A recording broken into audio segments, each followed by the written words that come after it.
Welcome to Get Rich, the podcast that helps you do just that. Get rich and stay rich.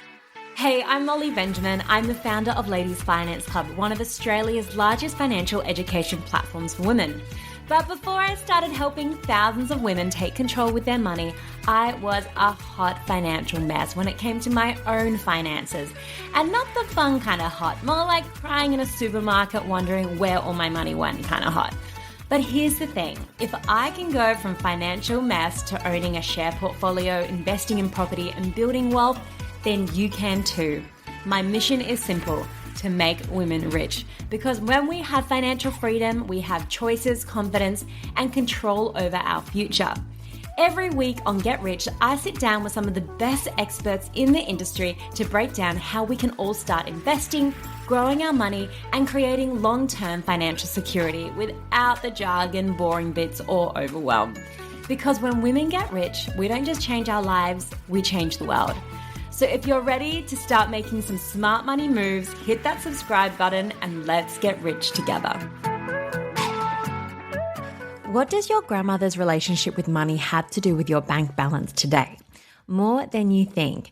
This week on Get Rich, I sit down with financial advisor, community builder, and newly minted author Jess Brady to unpack one of the most fascinating and rarely talked about parts of personal finance, the money stories women inherit. Because the way you think, feel, and behave with money today doesn't just come from you, it's been shaped by generations of women who were excluded from wealth, decision-making, and financial independence. I hope you enjoy this chat with Jess. And also, if you are looking for a financial expert, make sure you check out our Ladies Finance Club directory to connect with trusted experts from financial advisors, mortgage brokers, so you can get the right support when you're ready to take action. Jess, welcome back to Get Rich. Thank you so much for having me. Okay, so since we spoke, you have brought out a book, a massive congratulations. I always say to any guest we have who's written a book, well done you, because I know what a slog it can be. I mean, you warned me. You warned me that it was going to be a slog, but I don't know if I really understood what I was getting myself into. But thank you. I'm so excited that she's now out and into the world. And it's beautiful as well. I love the cover. It just looks fantastic. So Jess, tell us about this book. Who is it for and what will it teach us? What will we learn from reading this book?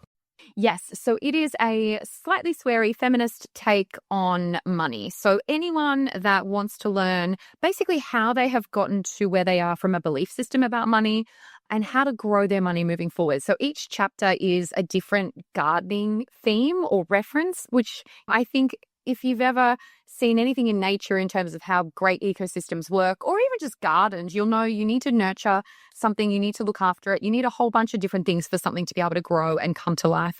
So throughout this book, what I really love is the different stories from my community of people who really vulnerably share what they wish they'd learned about money sooner, where their money beliefs have come from, and what they regret doing with money, but also what they're really proud of in terms of their money journey. So I really wanted it to be not just, you should do this, it's much more community-based, which is really fun.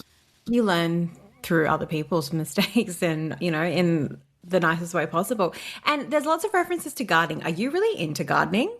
I aspirationally want to be really into gardening. I don't know this. I have a courtyard that grows moss, so I wouldn't say I'm the bestest of gardeners. My indoor plants are doing all right. No, I've just got a bit of a thing because obviously I run the Greenhouse Money Growing Program, the Evergreen Money Club, and so it was kind of natural for me to call the book Get Growing. And I don't think you could put more nature/gardening references into a book if you tried. But one day, Molly, I'm going to have a farm and have lots of beautiful plants, I'm sure. I was just checking in case you were a massive Gardening Australia fan or gardener, and I was just I never knew this about you. But anyway, let's jump in. Today's episode is all around how someone's grandmother's relationship with money can still influence the way we think about money today. So I guess let's start with that big idea and unpack that. So can you break down more about, does our grandparents' money input actually affect us? Yeah, so within the first, or actually it's the second chapter of the book called Dirt, I started to do all of this research, Molly, and I'm someone that's carried around sort of the feminist soapbox for a really long time, and I will stand up and bang my drum for whenever I can. However, when I was doing the research for this book, I became so aware of how much we locked women out of money. I mean, I knew it conceptually, but the more I dug into it, the more horrified I was. And just understanding, the literal laws that locked people, most people, to be honest, out of money. I could have written an entire book just on that. And the more I read, the more I learned, the more I was like, okay, we need to tell people how these laws, even if they were decades and decades ago, still from a research perspective, are harming us today. And so one of the things I talk about in the book is, yes, all of the laws, because I think it is really easy in today's day and age to go, we don't need to worry about that. Like that was in years gone by. But more importantly, to show people actually that's probably really connected to how you've learned about money. And so whether you realize it or not, your grandparents, particularly your grandmother, your maternal grandmother's insights on money, awareness around money, access to money is likely to have very much influenced your mother's understanding about money. And by virtue of the fact that women are likely to learn about money through their mothers, impact your relationship with money. So we don't need to kind of scratch very far to be able to see, wow, it was a very different time and era. Like my own grandmother couldn't have her own bank account without a male signatory, couldn't have access to a mortgage, despite the fact that she could speak several languages, was actually a manager of a Japanese engineering company, like incredibly successful. And yet she was literally locked out of independent, autonomous access to financial resources. And so when she was teaching my mother about money, which statistically she is likely to, you've got to think about the social context and constraints that exist in that time. And because our relationship with money is normally formed by that age 7, if your mother was taught a very traditional lens about money, because that's what her mother taught her in a time where, access to resources were limited, that has inadvertently probably impacted your relationship or understanding about money. Yeah, because I always love that stat that our money mindset is made up by the time we're 7 years old. Because when I ask a lot of our ladies, a lot of them think it's actually when they start their first job, when they're 21, but it's actually way earlier than that, and obviously heavily influenced by how our mothers and parents behaved with money as well. I guess, what are some of the most common money beliefs you're seeing women inherit from their mothers without even realizing it? Yeah, I think there's a couple of really common ones. The first one is almost this belief that money is not the domain for women to play in, and just that this isn't something that we can, quote unquote, get good at, and we must not have the gene or the DNA to be able to do it. And I'm like, that's absolutely not true. This is a learnt skill, but there is almost just this belief that this isn't for us. And I think the system was designed not for us, so I can understand that sort of take. And so inherently what people believe often is, it's too hard, it's too complicated, I'm too scared that I'm going to muck it up, there's too much information, I'm scared I'm going to do the wrong thing because no one's really taught me about this, so I'm just going to wait until I feel ready or like I have all of the information, which you and I both know often leads to people doing nothing. Nothing at all. So yeah, I think that's the most common. And look, like I also looked at the social sort of overlay. So yes, you've got your mother or your grandmother that no doubt has influenced your relationship with money. And of course, most children witness money moments at home, and they're often highly conflictful. They're very emotional moments. Parents like to think that they're shielding their children or their children don't understand. But most of us still remember very early painful memories of money. Many people went through family breakups. They went through tragic illnesses, deaths, conflict, be it like war-torn situations where people had to flee or conflict inside a home. And so that can create a lot of fear and scarcity sort of mindsets as well. And there's just this overlay beyond that of what social norms tell us is the domain of women. You look at all of the shows really perpetuate this idea that women are crap with money, and it is simply not true. Yeah, crap with money, bad at investing, bad savers, spend too much on our nails and our beauty products, even though society puts that pressure on us. How did you not just get super angry writing this book? Because sometimes it just feels so unfair. Oh, I got so angry writing this book to the point where, then I started to look at things like what is redlining, which was around how they would block predominantly Black communities out of accessing mortgages in the US. I looked at robo-debt and just the horrific information that's coming out of there. I look at stolen wages for Aboriginal and Torres Strait Islander people. Like the more I read, the more angry I got. But I think the one that really frustrated me was when I started seeing all of the research that showed how billionaires owning media really controlled the narrative. A big chunk of that actually didn't make the book, which I was so sad because I went on some sort of crazy tyrant rant about it.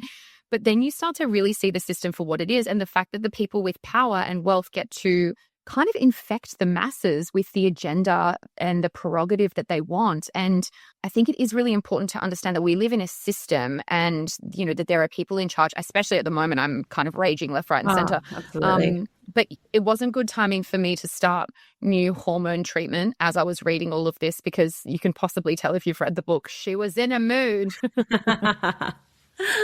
But no, totally. I imagine it's just like an equality of it all is just like so ragey. And it's not changing fast enough. So I guess if we get like quite practical, and if someone's listening to this, they know they've got like not the best kind of mindset when it comes to money, or maybe they have kind of gone, just wait, a few things are clicking here. My mother's grandmother was controlled by money. My mum's was controlled by money. I'm controlled by money. Or I don't know, whatever it is that maybe is like they're listening to this going, okay, maybe this is something I need to do a little bit of work on. I guess, how do people start unpacking their own money story, and what are some questions they could ask themselves?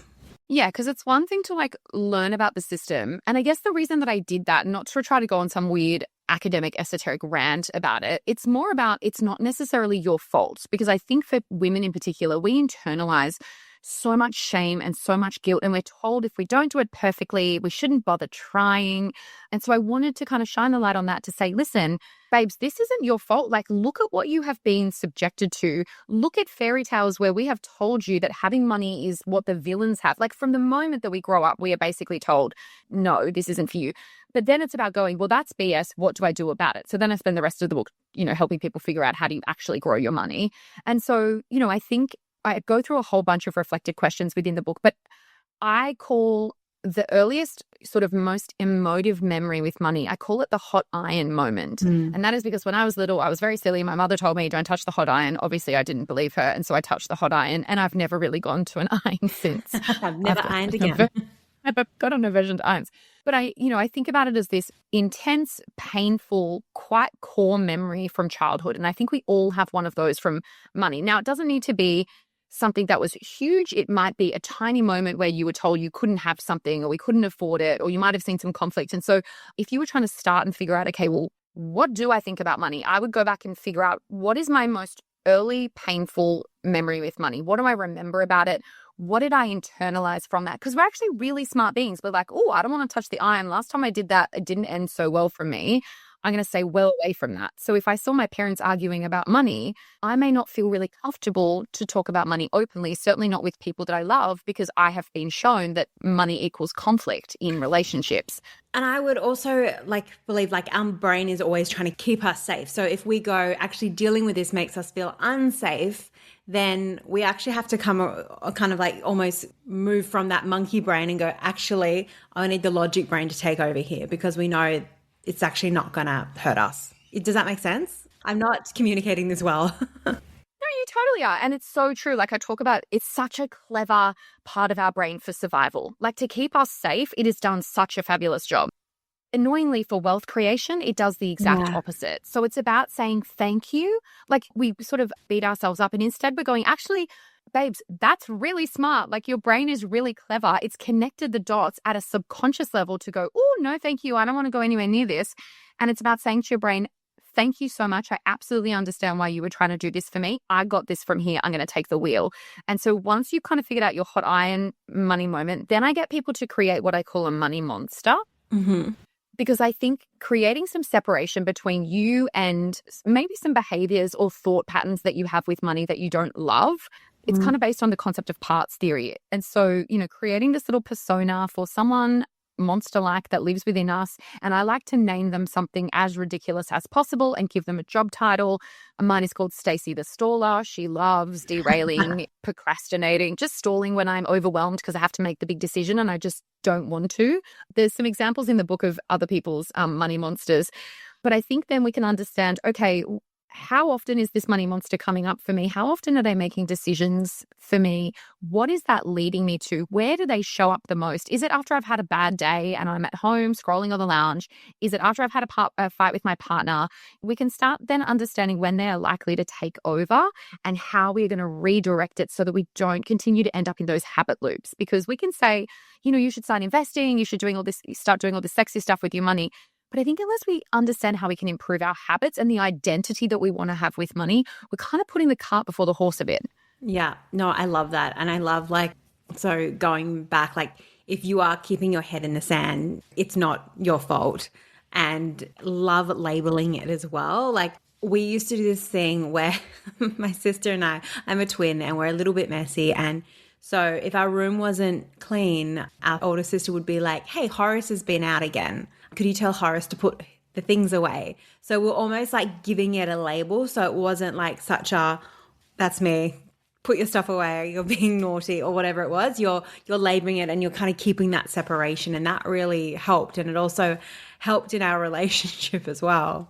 We've talked about the money mindset. You've got some really practical tips in the book for dealing with those, obviously looking at what is that early money memory, how is that showing up in your current self. Is there a really common one you see day in, day out from clients that you can share and how some of them have overcome it? Yeah, I think there's definitely some common ones. So whether it's, I'm trying to remember some of the names of actual money monsters some of my community members have come up with. One of them was Bougie Barbara. And it's I just think I deserve it. I work really hard. I earn good money. I should be able to have nice things. And so people will sometimes spend in the heat of the moment and then have regret or remorse afterwards. So it's kind of this idea that, I can have business class flights or I just quote unquote deserve the thing. And it's well, do you deserve that item or do you actually deserve financial freedom and deserve the ability to live in a home that you have debt free or have more time because you can work part time? So I'd say that is one. And then I would say anxious Annie is another common money monster that I see. And that is where they're so scared to make the wrong decision. Yeah.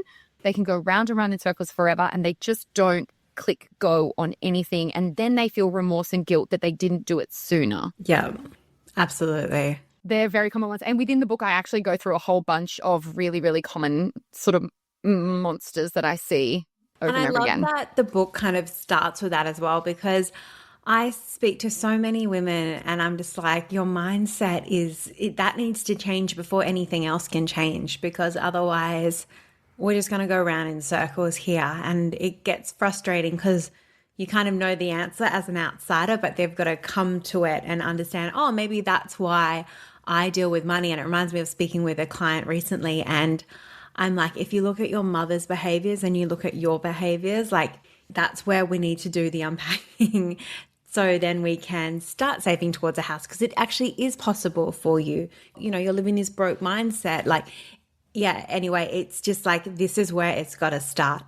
I would love to know, Jess, while writing this book, was there any, I know you've done a lot of work in this anyway, and you are a financial advisor and you've got this amazing community, but was there any money beliefs that actually you realized you were still holding on to while writing this book? I think this book writing whole exercise actually made me so much more empathetic for people that are starting money for the first time, because I've never written a book before. I had so many moments. So not necessarily, I'm going to give you an answer that may not be the answer that you were looking for, but what I kept laughing about almost in such an ironic way, it was I feel like I have no idea what I'm doing. Who do I think I am to write a book? This feels really hard. Where do I even start? I'm really overwhelmed. I don't know if I can do this. Just all of the things actually that people who start actively engaging with their money tell me that they feel when they're dealing with money queries and conundrums the first time. I felt that as I was writing the book. So it was a good quote unquote piece of research, if you like, to remind myself what it's like to be utterly scared, to feel like you don't really know what you're doing, and just to keep going anyway. Yeah, I love that. And I know when I was starting my money journey, I felt all those things. I was confused. I didn't know where to start. I was keeping my head in the sand. Money would make me want to cry. Literally, I would cry in the supermarket. So that I like that little analogy of writing a book. I also felt the same also when writing a book as well. I was why did I do this? For me, I couldn't think of anything worse than sitting in front of a computer and actually writing. And this is before the day of AI, which I was really sad about.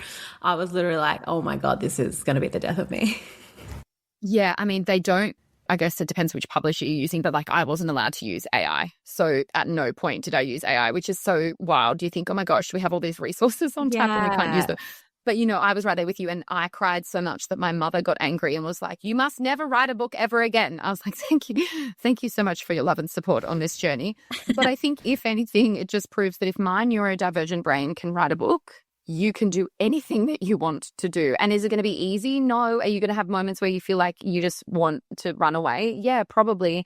But I think that there, with some time and some distance, to be able to look back on it and go, oh my God, I did that. Like I did that and I made that work and I had to, you know, make sacrifices and I had to really, you know, I had to give myself some really hard talking to throughout the book. But, you know, I think we're all doing that. We're all just being brave every damn day. And it's so important to recognize that if you've been able to save your first $1,000, like you need to celebrate that internally, not by spending a lot of money. If you've gotten yourself out of your credit card debt, if you've done something and shown up for your future, you should be so incredibly proud of you, like you would be if your best friend had done that. And I think, again, we're just always comparing ourselves and going, oh, yeah, but I don't have the 100 millionth property yet, or other people have got this. And it's like, no, the journey is long and windy. And if you don't celebrate every step along the way, you are going to feel so heavy and frustrated as you go through that journey.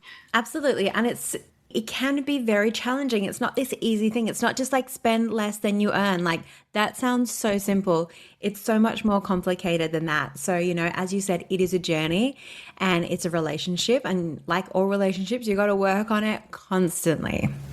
Absolutely. And you're in a relationship with money, whether you like it or not, for the rest of your life. If you do it really well, it'll be for beyond your lifetime as well, which is, it's an important acceptance sort of moment as well, I think. Yeah, you can either let it control you or you can control it. We want the latter. Exactly. And just final question, Jess, if you could give one piece of advice to women who want to build wealth but have felt held back by past money experiences, what would it be? I would say create an alter ego. So, you know, we've obviously talked about this money monster, and I think that that is a really important piece. And like the more you can make it funny and stupid, and then you're like, oh, there's Horace again, Horace the Hoarder, or whatever you're going to call it. But then if we can create the identity of who you want to be with money and what would they do differently to how you're showing up and how would they do it, and not pretending that this sort of alter ego is going to show up with a perfect house, with no competing priorities. Like what would they do if they were living your exact life right now? And how would they show up when they're tired, when they can't be bothered, when they're feeling frustrated or down or want to watch something on TV? What would they do? And give them an alter ego name, like create a little superhero for who you want to be with money. There's some really great research from James Clear that says start with identity. And we're always so outcome driven. But you were saying this before, like you're not going to get the outcome you want unless you actually start creating the habits of someone who achieves those things. So if I want to achieve those things, what does someone who achieves those things actually do? They probably actively take time out to work on their money. They probably don't spend more than they earn. They probably have some automations from a cash flow perspective. So think about what it is that they would do and behaviorally how they would do things differently to how you're doing them right now. And even if you just want to practice being your superhero for half an hour a week and kind of build up that resilience and ask yourself, okay, what would Wonder Woman Wanda do in this very moment? Like make it funny, because money feels so serious and so heavy. It doesn't have to be. And I think the more lighter we can make it, the more we can realize, oh my God, this is not as complex and overwhelming as I thought. All right, Wanda, let's do this. Let's put a timer on. Let's just smash it out for 15 minutes if that's all you got inside of you, or half an hour. Yeah. And then on the other side, you'd be like, love it. Oh God, I've survived. And I even like the idea of like putting on a pair of glasses or putting on a fun hat and being like, okay, now I'm in my alter ego of money. Yes. Jess, as always, this has been such an insightful conversation. Thank you so much for coming on the podcast. And can you just one more time tell us the name of your book and where people can get it?